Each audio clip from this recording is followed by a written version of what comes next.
Γεια σας σε όλους. Πρώτα απ' όλα σε αυτόν που ήταν η ιδέα για να γίνει όλο αυτό, αυτός ήταν ο Θανάσης. Μου ζήτησε μια συνταγή για ρύζι, πώς κάνω το μπασμάτι Ινδιάνικο αλλά μιλτιέντες. Και μετά στην κάμερα woman, Σοφία, θα κάνουμε σήμερα λοιπόν Himalayan μπασμάτι, ένα αποφλίωτο, μαζί με άγριο Ινδιάνικο καναδέζικο ρύζι, που βασικά αυτό δεν είναι ένα ρύζι, είναι ένα grass. Είναι ένα grass, αλλά επειδή μοιάζει με ρύζι, το έχουν πει ρύζι. Αυτό το φυτό είναι άγιο για τους Ινδιάνους της Βόρειας Αμερικάνικης Υπήρου. Έχει ένα πολύ ιδιαίτερο σεν και πολύ ενδιαφέρον είναι να κάνει κάποιος κούρα με αυτό. Έχω κάνει 2 φορές κούρα με αυτό. Έχει ένα πολύ αέρινο πνεύμα. Πάμε όμως τώρα στην συνταγή για το πώς θα κάνουμε το ρύζι. Τις γυάλινες κατσαρόλες τις γνωρίζετε ή θα τις γνωρίσετε. Αλάτι. Προτιμώ να βάζω, μου αρέσει πολύ το Ιμαλαίων, δεν είναι πολύ αλμυρό. Προτιμώ να βάζω φρέσκο. Παπ, μόλις ελευθέρωσα 15 εκατομμύρια χρόνια. 2, 3, 4, 5. Επειδή θα φάμε και με σόιου αυτό το ρύζι, έβαλα μόνο τόσο λίγο αλάτι.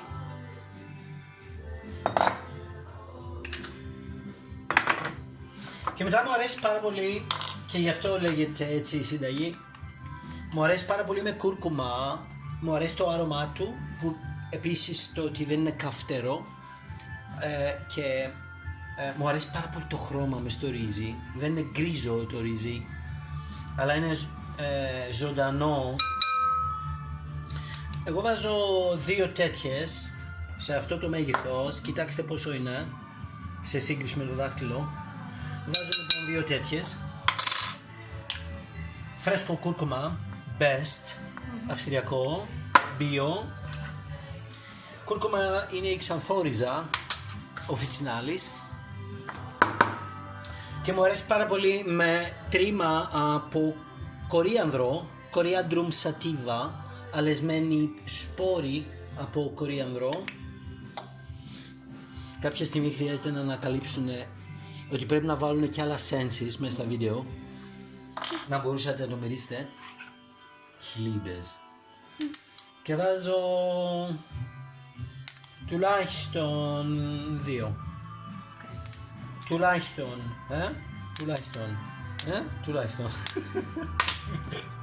Μου αρέσει πάρα πολύ. Είναι ένα κουταλάκι του τσαϊού περίπου. Και τώρα έρχεται το ρύζι. Ξεκινάω με μία κούπα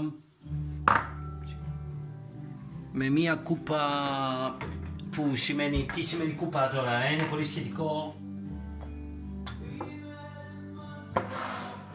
Μία κούπα ρύζι, και για αυτούς που θέλουν ένα καλύτερο σημείο αναφοράς, περίπου 150 γραμμάρια λοιπόν, μία κούπα 150 γραμμάρια ρύζι.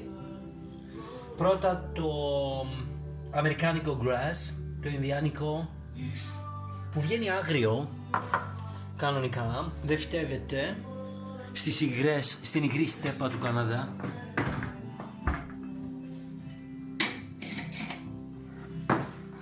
Και 2 τέτοιες κούπες των 150 γραμμαρίων κάθε μία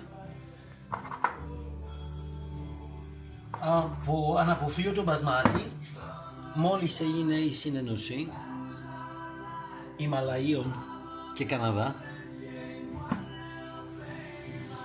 Δεν μου αρέσει να λέω τέτοιες χαζομάρες, το μαγειρεύω. Έτσι λοιπόν, μία άγριο, 2 μπασμάτι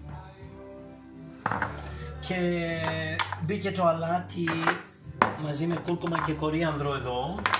Όλα τα συστατικά είναι αυτά για αυτή τη συνταγή. Και τώρα, εδώ μέρα έχουμε βασικά 3 σκούπες, όποιες σκούπες και αν έχετε πάρει, είναι το ίδιο. Έχουμε 3 κούπες, εικονικές κούπες, 3 μεγέθη από ρύζι. Και αυτό το ρύζι θα το φτιάξω με ένα μέρος ρύζι με 1,5 μέρη νερό, σημαίνει 3 επί 1,5 ίσον 4,5 κούπες, όποια κούπα εσείς έχετε χρησιμοποιήσει για το ρύζι, 4,5 κούπες νερό μαζί με 3 κούπες σύνολον ρύζι. Πάρτε το καλύτερο νερό που μπορείτε, 1, 2,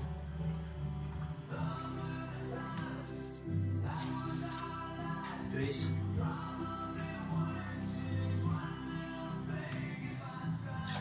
Αυτό που ακούγεται είναι Blue Rodeo. 4. Μπορούμε να το βγάλουμε Blue Rodeo Rice.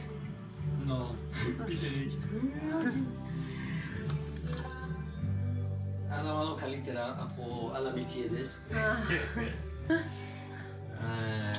Οκ. Και με την ποσότητα αυτή του νερού. Ακούστε τη Σοφία, ήταν σωστό αυτό που είπα. Blue Rodeo Rice. Με την ποσότητα αυτού του νερού ανακατεύω στην αρχή πολύ καλά, το έβαλα πάνω στην εστία, έβαλα το θερμοστάτη στο μέγιστο. Πιο κοντά να βλέπουμε, παιδιά. Και έβαλα το θερμοστάτη στο μέγιστο, θα το αφήσω έτσι τώρα μέχρι να πάρει βέβαια την πρώτη βράση, αλλά όλα εκείνα τα μυρωδικά και χρειάζεται να τα πάμε παντού στην αρχή. Μετά, αφού πάρει βράση και χαμηλώσουμε, το ρύζι είναι καλό να μην το αγγίξετε, ανακατέψετε για να λασπώσει μέχρι να τελειώσει και πιει όλο το νερό και το βγάλετε από την εστία. Μην το ανακατέψετε, μην το αγγίξετε το ρύζι. Αφού πάρει τη βράση και χαμηλώσετε, από τη στιγμή που θα χαμηλώσετε, επειδή πήρε την πρώτη βράση, εγώ μετρώ 40 λεπτά. Στα 40 λεπτά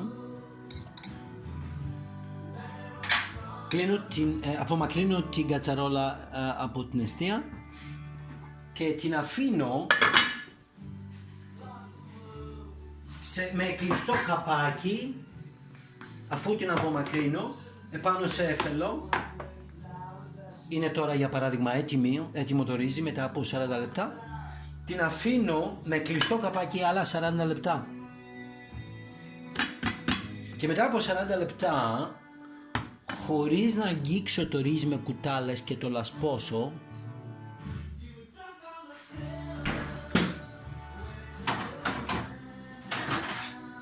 το ρίχνω ανάποδα τούμπα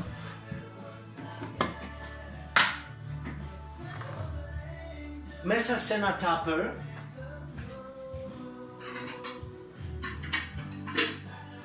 παράδειγμα. Αυτή θα ήταν η κατσαρόλα που το μαγείρεψα και είναι γεμάτη με μαγειρευμένο ρύζι τώρα. Έχουν περάσει τα 40 λεπτά εκτός εστίας, που το ρύζι καφόταν εκτός εστίας με κλειστό καπάκι. Βγάζω το καπάκι. Εδώ μέσα έχει ρύζι. Βάζω από πάνω το σκεύος που θα το αποθηκεύσω. Γυρνάω τούμπα και πέφτει όλο το ρύζι χωρίς να τα αγγίξω με τις κουτάλες και λασπώσει. Μένει σπυρωτό. Οκ. Το αφήνεις έξω τουλάχιστον 2 ώρες. Μέσα εδώ, έξω από ψυγείο, να κρυώσει. Και μετά μπορείς να το βάλεις στο ψυγείο σου. Διατηρείται μια χαρά.